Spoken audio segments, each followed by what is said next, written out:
How a plate of steaming beetroot has become a stumbling block in diplomatic relations between Russia and Ukraine, a field of territorial, political, cultural struggle to define culinary boundaries. On the geopolitics of borscht, we are going to find out next. So do not forget to subscribe this channel and comment to this special one. We are starting right now.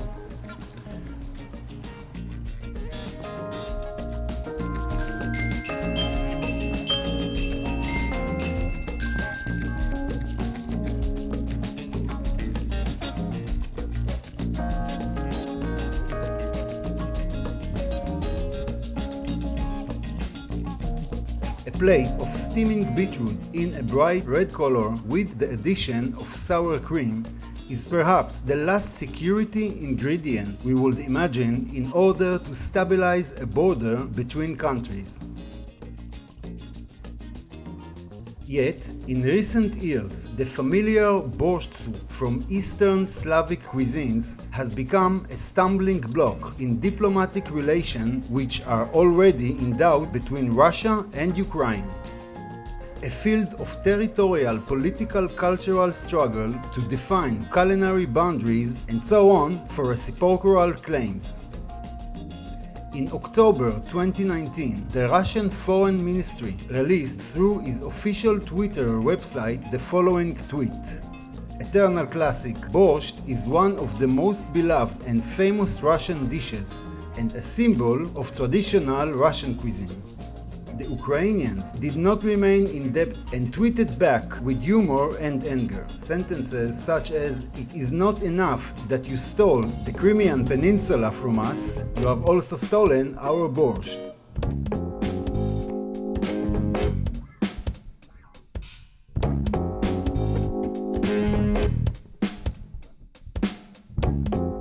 The debate over borscht has been going on for several years, since 2014, and is the relocation of the national conflict between Russia and Ukraine to the culinary gastronomic field. Essentially, determining the boundary between them is based on determining ownership of this traditional dish.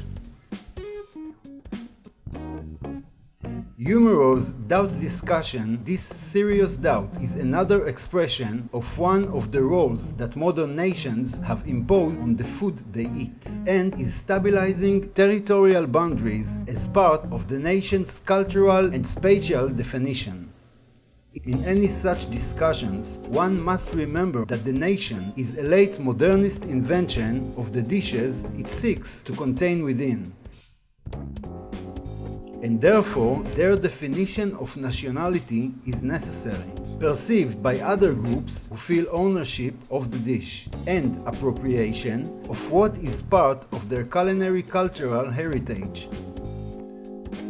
The political boundaries that today constitute clear dividing lines between later nations and the ranks that arose even before these boundaries were formed.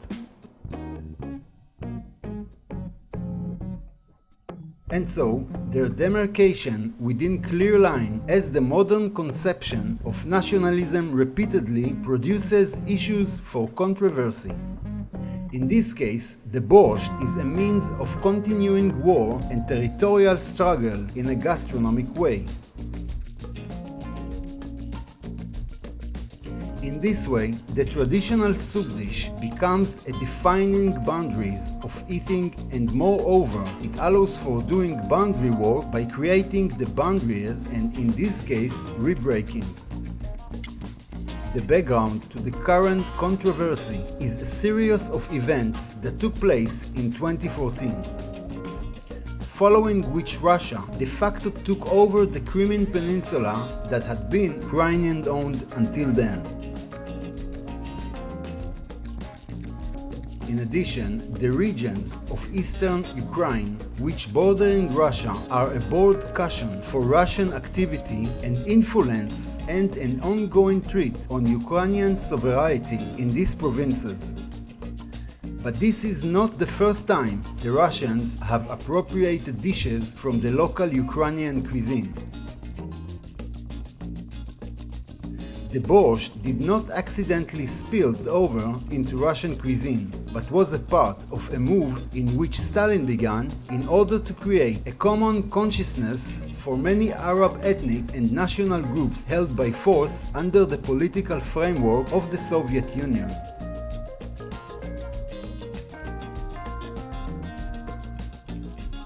On the next part of this video, we will see how Stalin enlisted his food minister Anastas Mikoyan to create a Soviet national cuisine. So do not forget to subscribe Foodie Eyes and get the best food history videos to your main screen. Thanks for watching, see you on the next.